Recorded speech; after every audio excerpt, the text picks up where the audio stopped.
নমস্কাৰ, আজি মই আপোনালোকলৈ অতি সোৱাদ লগা পিঠাৰ ৰেচিপি এটা লৈ আহিছোঁ।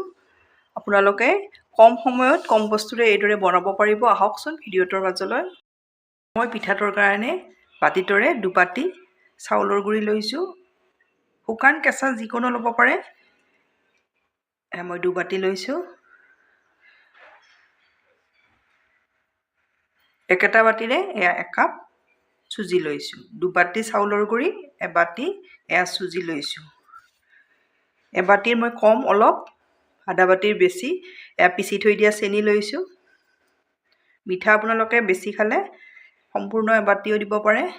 মই এবাটিৰ কম নাৰিকলৰ গুড়ি দিছোঁ।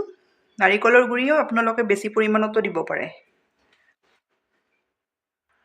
সামান্য পৰিমাণত নিমখ দি দিছোঁ। এতিয়া মই গোটেই শুকান বস্তুখিনি এবাৰ এইদৰে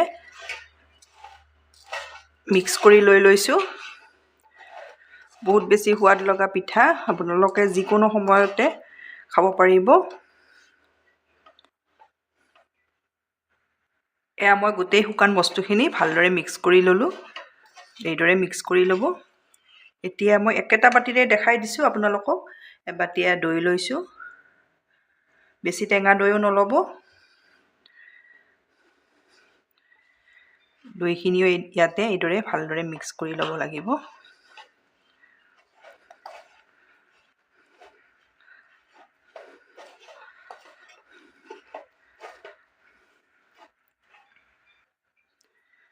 এতিয়া মই গাখীৰ লৈছোঁ। একেটা বাতিৰে আপোনালোকক দেখাই দিছোঁ। এবাটি দি দিছোঁ প্ৰথমতে।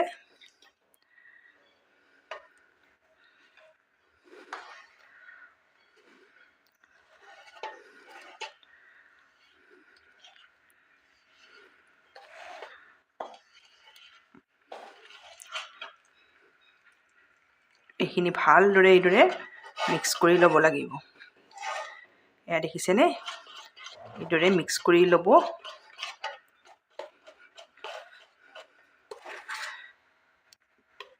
এতিয়া মই ঢাকনিৰে ঢাকি 15 মিনিট সময় এইখিনি ৰেষ্ট দিব লাগিব। এইপিনে মোৰ ৰেষ্ট দিয়াও হৈ গ'ল। দেখিছেনে? ফুলি আহিছে চুজিখিনি। এইদৰে আপোনালোকে সময় থাকিলে 20-25 মিনিট সময়ও এইদৰে ৰেষ্ট দিব পাৰে।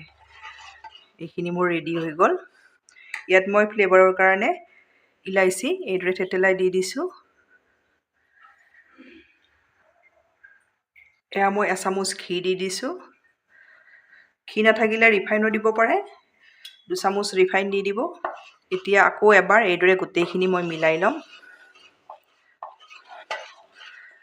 ঘি দিলে পিঠাটো খাবলৈ বহুত বেছি সোৱাদ লগা হয়। গোন্ধটোও ভাল আহে। থাকিলে ঘি দিব, নাথাকিলে ৰিফাইনে দি দিব।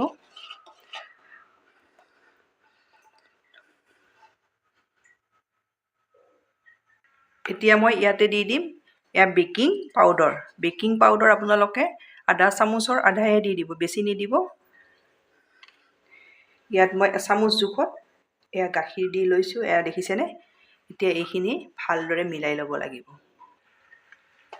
আপোনালোকৰ ওচৰত বেকিং পাউডাৰ বা বেকিং চ'ডা নাথাকিলে ইনোও দিব পাৰে।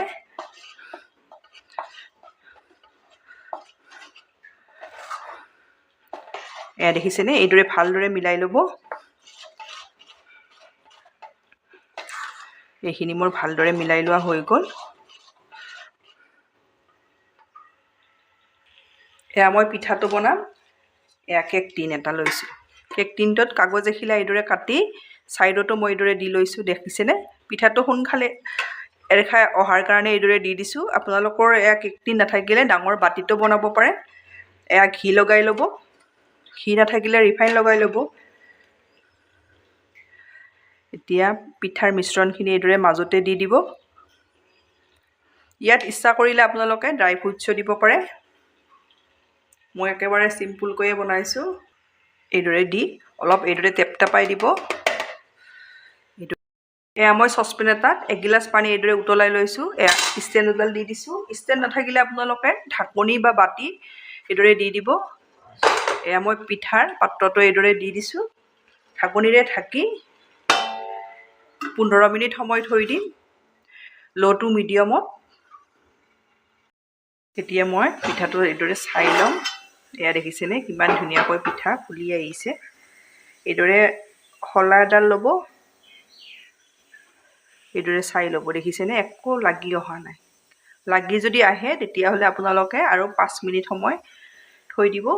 তেতিয়া মই নমাই ল'ম। এয়া মই নমাই ল'লোঁ। অলপ ঠাণ্ডা হোৱাৰ কাৰণে থৈ দিম। ঠাণ্ডা হ'লে মই আপোনালোকক উলিয়াই দেখাম। এয়া পিঠাটো অলপ ঠাণ্ডা হৈছে। এতিয়া মই উলিয়াই ল'ম।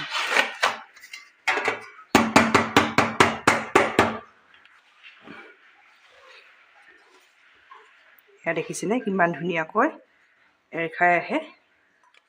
একেবাৰে সহজতে আপোনালোকে ধুনীয়া পিঠা এটা ঘৰতে এইদৰে বনাব পাৰিব।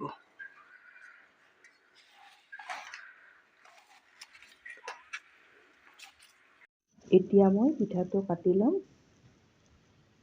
এয়া দেখিছেনে আপোনালোকে একেবাৰে পাকঘৰত থকা বস্তুৰে এই পিঠাটো কম সময়ত বনাব পাৰিব। বহুত বেছি সোৱাদ লগা হয়, লগতে হেলধিও হয়।